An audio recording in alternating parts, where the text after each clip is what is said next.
ঝরে পড়ল এই শহরের আরও দুটি ফুল।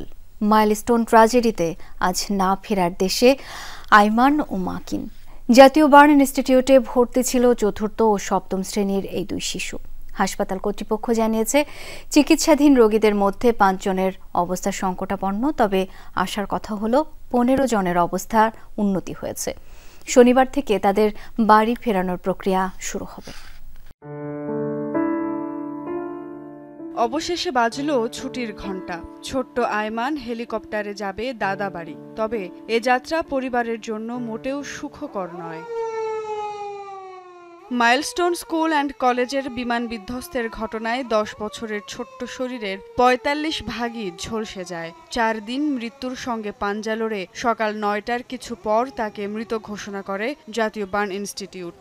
উত্তরা 17 নম্বর সেক্টরে প্রথম জানাজা শেষে বিমান বাহিনীর হেলিকপ্টারে মরদেহ নেওয়া হবে শরীয়তপুরে, দাফন সেখানেই।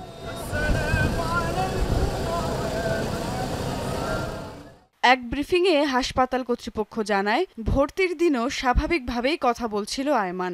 হঠাৎই তার শারীরিক অবস্থার অবনতি হয়। গতকালকে রাতে ওনাকে আমরা বলেছিলাম যে সিভিয়ার ক্যাটাগরিতে ছিল, কিন্তু রাতে আমরা শিফট করে ওটাকে ক্রিটিক্যাল ক্যাটাগরিতে নিয়ে এবং সাথে সাথে ভোর 5টার দিকে ওকে আমরা ইন্টিউবেশনে দিই। এরপরে সকাল 9:15টার সময় আসলে ওর মৃত্যুটা আমরা নিশ্চিত করতে পারি। দুপুরে ঝরে যায় আরও একটি ফুল। সপ্তম শ্রেণীর মাকিন সরকারকেও মৃত ঘোষণা করেছে বার্ন ইনস্টিটিউট। ছেলেটার বয়স হয়েছিল মাত্র 13 বছর।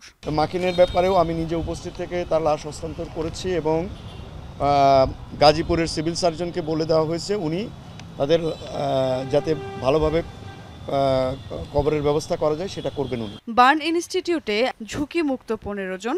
শনিবার থেকে তাদের বাড়ি ফেরানোর প্রক্রিয়া শুরু হবে। অন্তত 15 জনকে রিলিজ দেওয়ার মতো অবস্থানে আসছে, কিন্তু আমরা এটাকে পর্যায়ক্রমিকভাবে দিব।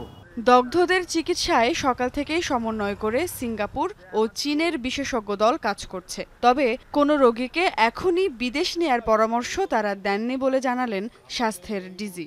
অনেকে এখনো 6 জনের মতো যারা আছে তারা অত্যন্ত সংকটপূর্ণ আছে। মাঝে যারা আছে তাদের আমরা আলাপ করে দেখেছি, তারা বলছে যে বিদেশে যাওয়া জরুরি না। সংশ্লিষ্টরা জানান, এখন নতুনভাবে ব্লাড বা স্কিন ডোনারের প্রয়োজন নেই। চিকিৎসার সব ব্যয়ভারও বহন করছে সরকার। এই শোকের কোনো সান্ত্বনা হয় না, এই সান্ত্বনার কোনো ভাষা হয় না।